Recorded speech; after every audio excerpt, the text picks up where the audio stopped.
Forget everything the headlines told you about the Greek debt crisis. Seriously, the mainstream narrative, it's dead wrong.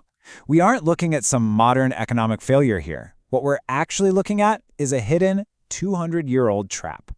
Welcome to The Explainer. Let's get right into it. You probably think Greece just spent too much money in the 2000s, right? You probably think 2010 was all about bad budgets and greedy politicians. Well, prepare to have those assumptions completely shattered. The reality is totally counterintuitive. See, it was actually never about how much debt they had. It was about the deadliest kind of debt imaginable: external borrowing. This wasn't some modern glitch. It was a vicious, two-century cycle of toxic foreign cash. The source of the money? That's the real poison here.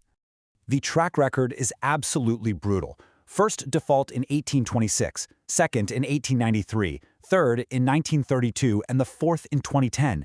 This isn't a one-off mistake. It's a literal endless loop of borrowing, busting, and defaulting. Every single crisis follows the exact same script. 93%. Let that number sink in. That is the true scale of the addiction. For an unbelievable 93% of the years since 1946, Greece survived purely on foreign savings. Almost every single year, they ran a current account deficit. This isn't just a bad economic policy. It's a chronic, deep-rooted dependency. And the historical proof is completely undeniable. Every single time foreign borrowing exploded, a devastating national crash followed right after. Every single boom in external debt ended in a catastrophic, unpayable bust. The correlation is absolute. So here is the crucial question. Why exactly does foreign debt destroy an economy so much faster and honestly so much harder than domestic debt? Why does money from abroad have such sharper teeth? Well, here's the deadly difference. When a crisis hits, domestic lenders suffer right alongside you. They literally need the local economy to recover.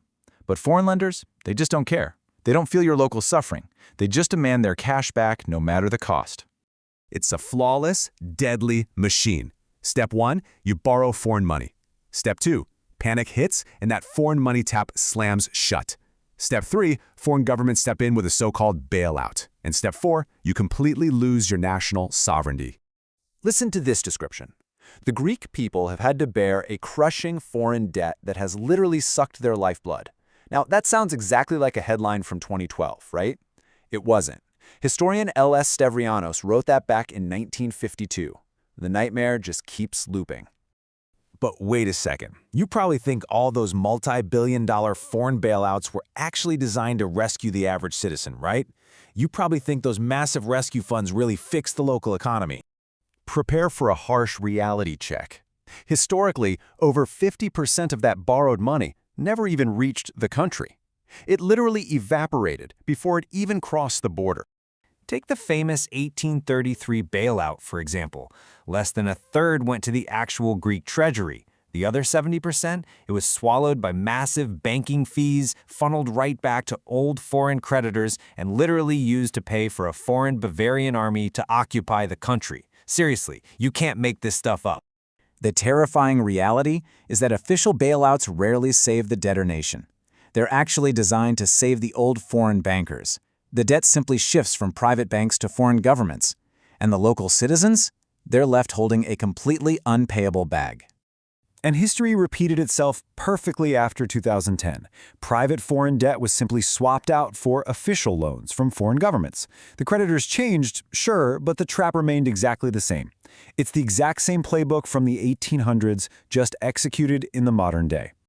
But here's the catch. Foreign governments don't just hand over billions in cash for free. They demand absolute control. The ultimate price of an external bailout isn't just some high interest rate. It's the complete and utter loss of your national sovereignty. This has always been the condition. Just think about the history. In 1833, great powers seized Greek tax revenues. In 1898, an international commission strictly managed the budget. In the 1920s, the League of Nations demanded painful adjustments. And today, the modern troika dictates reforms. For 2 entire centuries, the price of survival cash has literally been survival. Because foreign powers dictate these terms without actually feeling any of the local suffering, these crises drag on forever. 54 years. That is exactly how long it took to resolve the very first default from 1826. Over half a century of financial exile. Now, historically, countries could devalue their own currency to inflate away domestic debt. It's a painful but effective inflation tax that offers some relief. But when Greece joined the euro, they lost the power to print their own money. That domestic escape valve vanished entirely, which made the modern foreign debt trap completely inescapable. So, the evidence here is absolute. 2010 was never an unprecedented anomaly. It was not just some modern burst of bad budgets. It was the exact replay of a vicious 200-year-old cycle. It's literally the fourth iteration of an ancient geopolitical trap. Which leaves us with a chilling final thought.